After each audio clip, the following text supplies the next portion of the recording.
Zoltan. And before I mentioned we had 2 candidates for governor. We actually have 3 candidates for governor. There's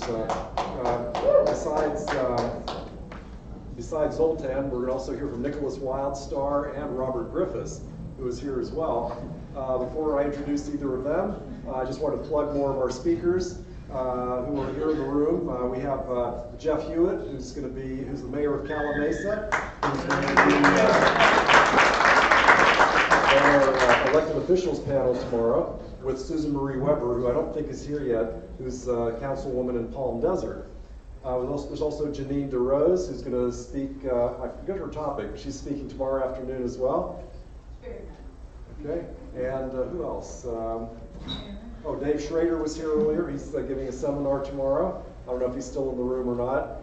And I just heard that our lunch speaker for tomorrow, Eric Garris from antiwar.com, is en route. So he should be here hopefully before this event is over. Maybe we'll come in and say hi to us there. So let's introduce our next candidate for governor, Nickolas Wildstar. And I don't know as much about Nickolas, so I think we're going to let him introduce himself and let us know what's up with Nickolas.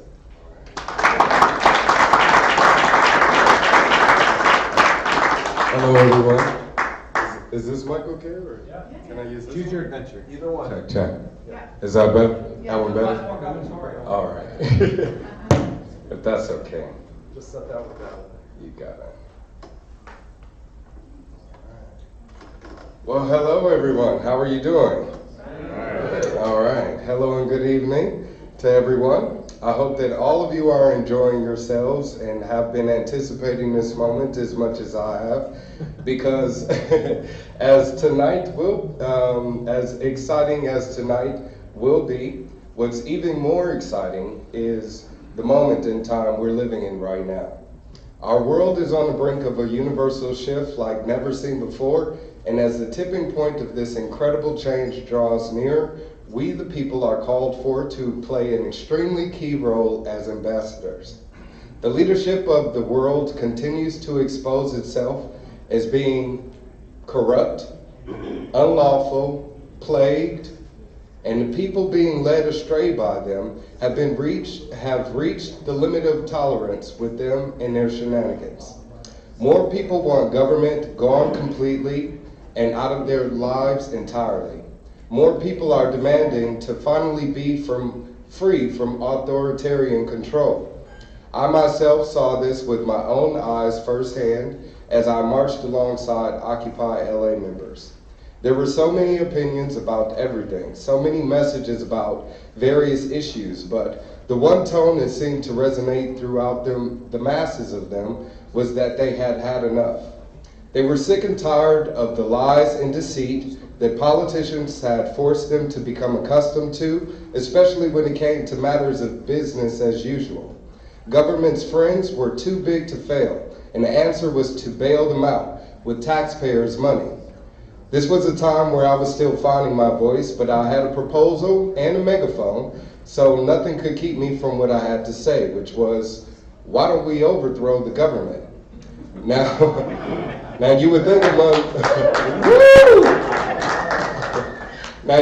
among a bunch of radicalized extremists that this wouldn't seem like such a crazy idea, but all of a sudden everyone was staring at me with their eyes and mouths wide open. After realizing I had shocked them more than expected, I went on to clarify my idea, which was this. Thank you very much. Instead of continuing the cycle of recycling politicians, why don't we replace them all with each other? Normal, day-to-day, average citizens who are in tune with the people's needs to avoid them from being so far removed from them.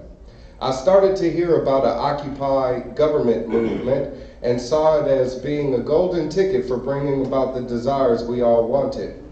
As I stood there speaking about hacking into the government in a Guy Fawkes mask that was then being identified as a connection with the hacktivist group Anonymous, people oddly enough started to take me seriously. That is until I got to the punchline, which was, if we didn't like Jerry Brown's leadership as head of state, to instead elect me as the next governor of California. Suddenly the looks of disbelief had returned. Then I started to introduce myself to people, and my name is Nickolas Wildstar, so total disbelief has started to set in at this point. But I continued to talk, and they continued to listen. And they spoke some more, and I listened, and what I learned that day was that it wasn't that they didn't believe that I could become governor. What they didn't believe is that a person like me could become governor. And that made me think, well, what do they mean, a person like me? When we talk about what it means to be an American, many fantastic thoughts come to mind. Mostly we talk about being free people, free to speak their minds as they choose, free to wear what they want to wear, free to love who they want to love. A land where you can start any business where you want with an abundance of wealth and resources to go around for everyone. A land where liberty greets you at its shores and justice is guaranteed for all.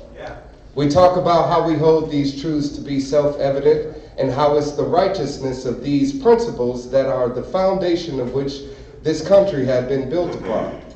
Now, there are some very patriotic countrymen that are honest enough to see how short-sighted some of these claims may be. But to be black and American, you can't help but observe the blatant day-to-day falsehood to these statements. It is black Americans that have historically and systematically been robbed of all of their riches, have been made targets for gentrification and police shootings, made prisoners of commercialized chain gang slavery, and given life sentences for short-term offenses.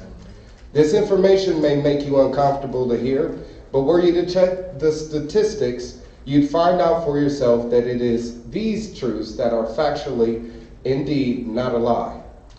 The feeling of displacement and exclusion still exists greatly within the black community, and this is largely due to a lack of trust. Even looking around this room, how many of you look like me? Not to say that this is any one of your fault in particular, but for a political party that's offering itself to be a place where diversity is welcome, this must strongly be considered when choosing your next candidate.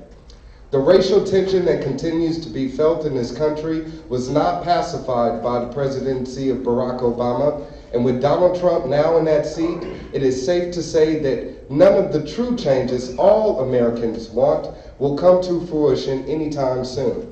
With nearly 3 million people, California has the 5th largest black population in the nation. Only 4.3 million total Californians voted in the last primary election for governor, out of the almost 40 million residents here. Marginal gaps in traditional low voter turnout will make 2018 an extraordinary opportunity to excite those bases of untapped, undecided voters to hit the polls. The Republican Party won't be able to do this, and the Democratic Party will be relying heavily on the devotion of its group of faithfuls to get them into office. But this group they're banking on will not include a great portion of black people and people of color. It will not include the considerable number of activists that expressed their dissatisfaction during the Occupy protests. It will not include many of those deemed as deplorable and cast aside by society. This number of people that will refuse to vote will do so because neither party will be able to generate leadership deserving of their support.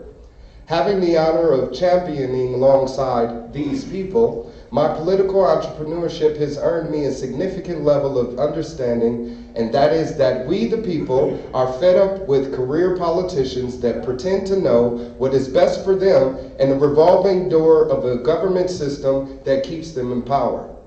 But what many of them don't know is what I learned during my period of awakening, and that is that there is a brand new system that exists that once put into place could begin to fix all the problems that a rogue government created.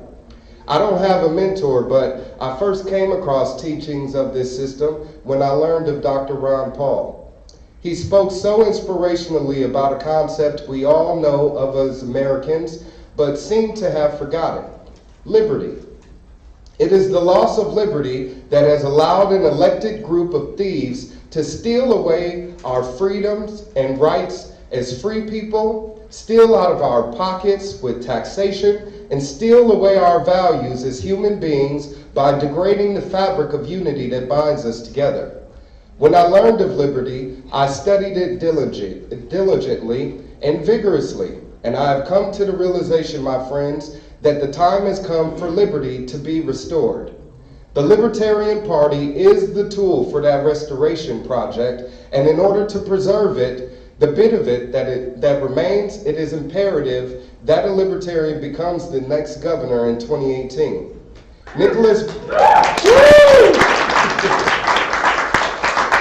Nickolas Wildstar needs to be that candidate to articulate that the deliverance we've all been wanting and hoping for can and will come through liberty.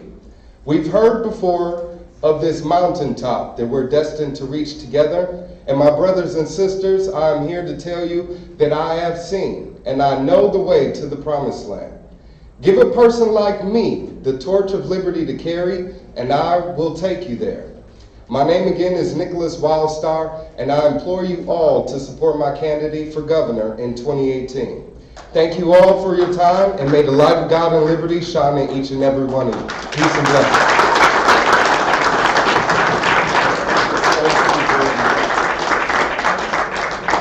Okay, so we're hearing now from the future candidates for next year.